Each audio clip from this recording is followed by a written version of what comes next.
Hello there folks, welcome back to the Chap's Guide. My name is Ash and I am your host on this journey through men's style, self-development and personal grooming. And now I know this time of year, between Christmas and New Year, many people are bored and they probably turn to YouTube for some entertainment, and I thought we could have a chat and I would give you my watch review of 2022. Now I'm very conscious that my perspective is going to be very heavily influenced by the brand which I wear most of the time, and that's Rolex. But as it happens to be probably the world's most prominent wristwatch manufacturer, which many people like to talk about, I think that's a good subject to begin on. So, on my wrist today, I'm actually wearing, as it's a festive time of year, my most festive watch, and it is my Rolex GMT Master 2 two-tone, or the root beer version. And I often wear this one in the cooler time of year, particularly in the outdoors, because the rose gold and the brown in the bezel seems to work rather well. So, I've made some notes that we can chat about. And I think it would be fair to say that 2022 was not the most auspicious year for Rolex, but they have introduced a few pieces which have caught the eye.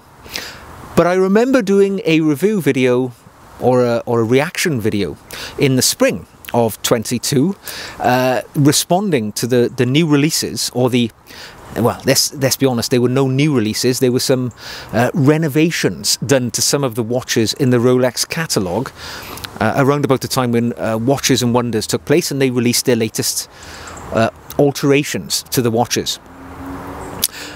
Most notable amongst the changes to the watch collections in Rolex were the GMT Master 2 range. So they introduced that green dial with the left-hand drive version, so with the crown on the left-hand side of the dial, particularly for people who are left-hand drive or left-handed. And yeah, it was interesting. Green is the corporate colour of Rolex, but I don't think that had anything to do with this. I think it was literally yet another cash grab from Rolex. You know, green is a colour which hasn't been seen before on the GMT range, and it was an opportunity to just push another model into probably their most, or one of their most popular ranges of watches. And by making it left-handed, for people who prefer perhaps to wear the watch on their right hand, those who are left-handed, it was just an opportunity to leverage another colour and another style of watch. Now for me, I was not taken by that at all. I like GMT Master models. I've got a couple in my collection, but the green one left me rather cold, predominantly because every time I see that watch, especially because the Cyclops is on the other side of the dial, it simply looks like a lazy watch, because whoever's designed it has just taken the movement from inside your standard GMT, inverted it, turned it upside down, slapped a different colour on it, and then pushed it out into the market. So it left me cold, totally. That is not a watch, even if it was in the normal configuration for right-handed people, it wouldn't appeal to me, I have to say. It just simply didn't work, in my opinion. There we go. I know undoubtedly that watch will have a huge waiting list, and there's lots of talk, of course, that it will have a short lifespan.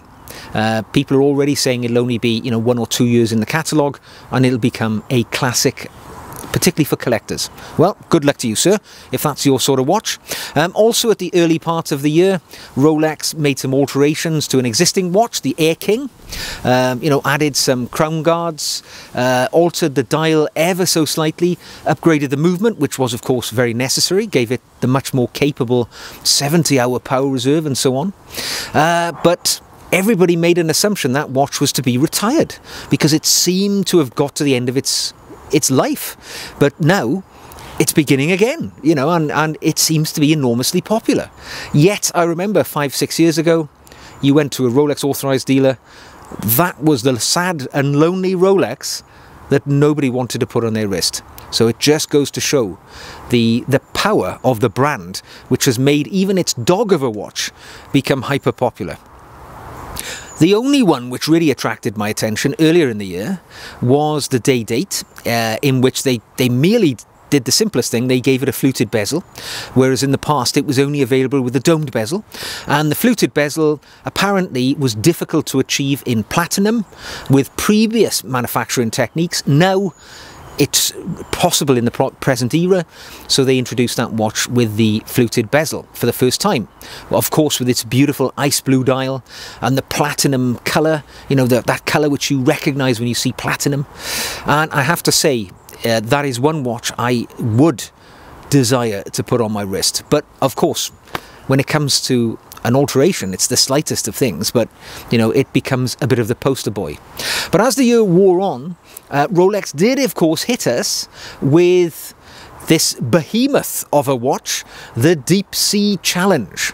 And you know, I didn't make a sort of response video to it when it first came out. I did write some notes at the time actually, and I said I was fascinated to see the unexpected arrival of this enormous watch. I say enormous because at 50 millimeters across the diameter, and let me know, 23 millimeters thick with a 9.5 millimeter thick crystal, that is one hell of a watch.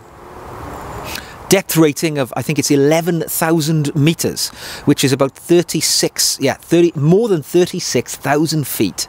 And for me, a lot of people criticize the aesthetics of that watch. You know, they will say that it looks like, you know, a supersized Submariner. A Submariner that has entered a pie eating contest and won. And yeah, I go along with that. I mean, it's massive. You know, clearly it's a watch which could only be worn in proportion by the very largest of human beings. You know, you'd have to be a very big person for that watch to look proportionate on your wrist. You know, even your standard Submariners and deep seas, sea dwellers, are big watches. This thing is a Leviathan of the deep. But I think that's not what this watch was all about.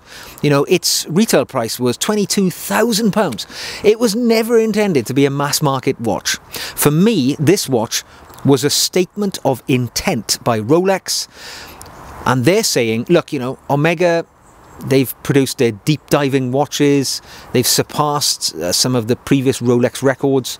This is Rolex saying, look, we are the most powerful brand in the world, and we can produce pretty much anything when it comes to the horological experience. And I think that's what it was all about here. It's not at all about the watch being used. It's about, you know, this is a statement of intent. We are the premier watch brand in the world, and we can, anything that's going to be done, you know, particularly the sea, it's our area, you know, it's our sphere of operation. So fascinating, really. The interesting thing really for me as well was, of course, the watch was made of titanium, and Rolex have indicated that this titanium, which they've smelted in their own foundry, is called RLX titanium. It's a version of grade 5 titanium.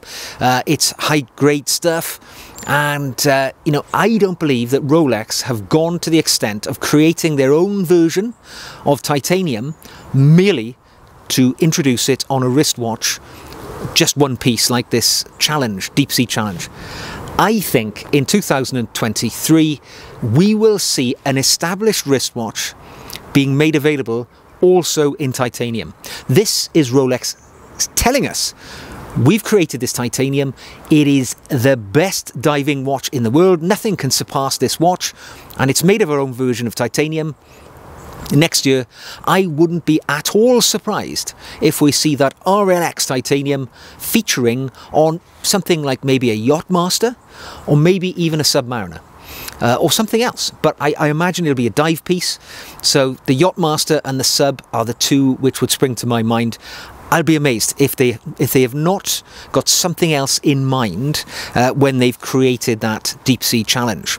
So what else can we talk about? Oh, well, the Rolex certified pre-owned piece of business that they're bringing into the world.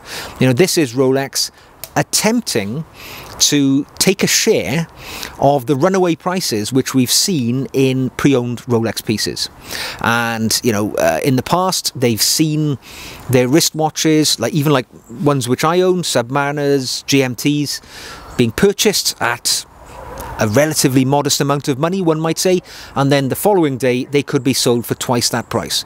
Now, it's true the pre-owned market does fluctuate. It's not like that now. It's much more, reasonable, one might say. But of course, I think Rolex thought this plan up whilst the pre-owned market was at its peak. It's taken them a while to bring it to market, and it's just them making another attempt. It's a money grab. They are now going to be selling us watches which are, I think, a minimum of 3 years old, so they're not sort of immediately pre-owned, but a lot of people, I think, who seek a Rolex watch and have been thwarted in their attempts to own one because of the shortage of watches in general, Rolex watches, will find a lot of comfort in buying from a pre-owned system like this, because one of the worries which anybody has when they buy a very expensive luxury piece is it genuine? And at least with this certified pre-owned watches, it's guaranteed by Rolex. It's got a warranty on it. It's absolutely a genuine watch. And some people will be prepared to pay the extra money, which undoubtedly will be associated with that pre-owned range. So yes, I think it's a cash grab. It's Rolex cynically taking a chunk out of or attempting to leverage a piece of that market for themselves. Because all of those watches, they'll be going through their certified dealers. They will need to be serviced in some way. There will be a charge levied upon the authorised dealers, perhaps, for that warranty, which will have to be offered. However it is, they will be getting a chunk of their money. So maybe I'm cynical, but that's what I see. And staying on that cynical mindset, I'd be very surprised if you went into a Rolex store these days and said, I want to buy a Submariner, and they say, oh, I'm sorry, sir, there's a 5-year waiting list, but if you'd like to have a look at our pre-owned collection over there, they're all certified. If you buy one of those, maybe that'll jump you up the list for that new Submariner that you'd like. So buy maybe a pre-owned one, and it will open the door for something that you may wish to have just a little bit further down the line after you've made a purchase or two from the certified pre-owned range. So maybe I'm a cynic, but that's what I see happening. So there we go. On the Rolex front, I would say my only watch of the year for me would be that day date. The least favourite watch of the year for me would have to be that GMT Master 2 in green. I believe it's being called the Sprite these days. But yeah, I don't love that one at all. I think it is an ugly piece. And again, I think it's Rolex leveraging their collection for even more money. Where will they go next year? Well, yeah, I think we'll see something in titanium. I'm going to stick my neck out and say it's going to be a Yachtmaster or a Sub. Well, what else can they do? Will they perhaps bring out another GMT in a different colour again? And if that's true, I think they will have overfished that pond with the GMT range. But we will see. Of course, Rolex are not the only brand in the market which have been innovative in 2022. Omega probably stunned everybody in their collaboration with the Swatch Group, and they brought out their Speedmaster Swatch collection, with these watches which look like Speedmasters, but they are featured around this sort of solar system collection of watches, different colours, different straps and so on. Around about 250 British pounds, made of bioceramic, in essence, plastic. And yeah, again, it was a fascinating endeavour. All right, so they were quite innovative. They have, to a degree, tarnished the reputation of perhaps their most valuable asset in the Speedmaster. Because, let's be honest, Omega, they really do kick the pants out of the association of the Speedmaster and the Moon. All right, so obviously it's a space flight certified watch by NASA, issued to astronauts, and that's something they very heavily play on in their marketing. And they have really gone for it, haven't they? They've thrown it all against the wall in pushing that identity, the Speedmaster identity, out there. And again, it's a cash grab. The watches, by all intents and purposes, are not of the highest quality. Many of them are, been known to fail. The bioceramic material cracks and the buttons have, failed. For £250 you could buy a nice automatic Seiko watch, a Seiko 5, something like that, and you would have a lovely piece. However, you know, people have gone for that brand identity. It says Omega on the dial, even though it's a Swatch in essence. And yeah, it was interesting. Not something that sent me down the Swatch boutique with any intent to buy them. And I think they'll have made their money, but what have they done to their brand? That's my only observation there. The brand which has done very well, I would suggest, in 2022, which has consistently released watches throughout the year, and watches of a superb quality, is Tudor. Early in the year, we saw them bring out their Black Bay GMT, the Black Bay Pro, and what a beautiful watch that was. It harked back, it had that heritage appearance of that early Rolex Explorer 2. Beautiful, beautiful watch, very elegant. The Tudor watch captured that zeitgeist of that lovely essence of that watch. To me, I loved it, but it was a bit too thick. All right, it was the same thickness as the Black Bay GMT, its bigger brother. I own a Black Bay GMT, and at 41mm, and I think it's about 14.5mm thick. It's a fat old boy, right? When it's on your wrist, it dominates, you know, the real estate on your wrist. For me, it's a little too big.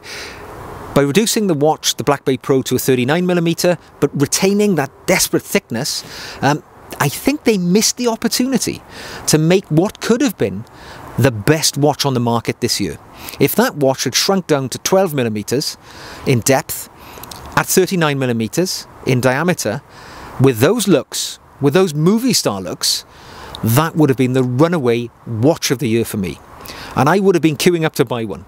However, because of its thickness, I'm afraid I have to cross it off my list. But it's a lovely piece, and if you've got the wrist to carry that watch, I think that's a fantastic option. Not long after that, we saw them bring out the Ranger. I made my way down to the store, tried it on. A lovely, again, 39mm piece, very reminiscent of the Rolex Explorer in its elegant simplicity. It's a field watch, just tells the time. It's on an entirely satin finish case and bracelet with a T-fit clasp, same as the Black Bay Pro actually, which gives the watch a lot of flexibility, fits all the time in any conditions. Beautiful, beautiful watch, that Ranger.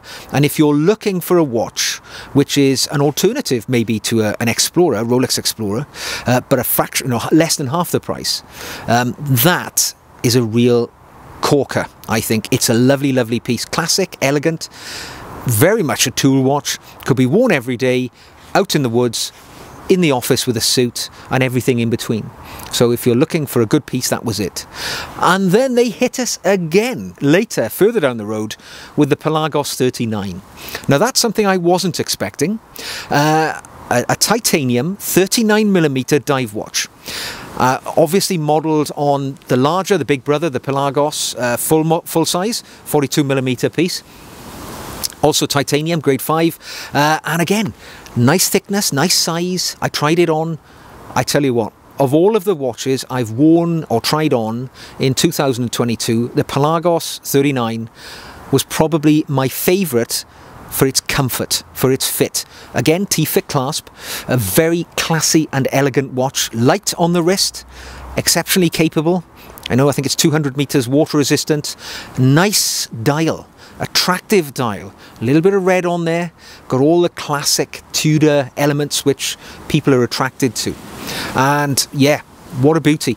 Very modest price. And if you're in the market right now, if you want to have a Rolex Submariner and you're being told that you're going to have to wait 5 years, 6 years, or buy a pre-owned watch from their certified collection, think again. Go and try on a Pelagos 39. I've got to tell you, I own a Rolex Submariner, and when I tried that Pelagos 39 on, I had some serious thoughts about trading in the sub and going for that titanium Pelagos 39. It is a classy piece, and well, at the price point, it presents a very attractive thing. What will Tudor bring out in 2023? Or have they expended all of their powder in what they've fired at us in 2022? I think they could easily have, you know, a quiet year in 23 because, you know, the stuff they've delivered in 22 is still really settling down and hitting us. What will the other brands produce in the year ahead? Who's to know? I don't even talk about the big brands here like, you know, Patek Philippe and Vacheron Constantin and Audemars Piguet. They're out of my league. I'm only talking about watches which I think are mass appeal to people. So Rolex, Tudor, Omega, well, they'll keep throwing stuff at us. You know, their range and special editions, God knows, there's something every 5 minutes. Great watches simply don't appeal to me at the moment. There's not a watch in the Omega range which really sings out to me at the moment and screams buy me. The Aquaterra, possibly I would be attracted towards that range. A lot of choice, a lot of colours, a lot of things going on there. But for me, I didn't buy a watch of any kind in 2022. Nothing entered the market or even was remotely available which deeply sang out to me. So I went without any income or incoming watches or outgoing watches in my collection in 22. So 23 will be interesting. We will see what the brands which I tend to follow, so Tudor and Rolex, will bring to the market. But it's been an interesting year, and surely 23 will be equally as fascinating to follow, whether you buy watches or just like me enjoy looking at them and appreciating their aesthetic and artistic beauty. So I hope you've enjoyed this video today, just chatting, giving you something to listen to during the hiatus between Christmas and New Year. If you have enjoyed the video, give me a thumbs up. If you'd like to see more like this, click that red button. If you'd like to ask me a question on wristwatches or men's style, self-development or personal grooming or anything of that nature, drop me a question in the comment section below or send me an email, and you'll find my email address in the About section on the main YouTube page. If you'd like to buy me a festive coffee, you'll find the link to my buy me a coffee page below. It would be great to share a coffee with you. So, until the next time, enjoy watches, whether you like to look at them, whether you like to wear them, or whether you're thinking about buying one in the near future. Until then, take care, and I will see you again very soon.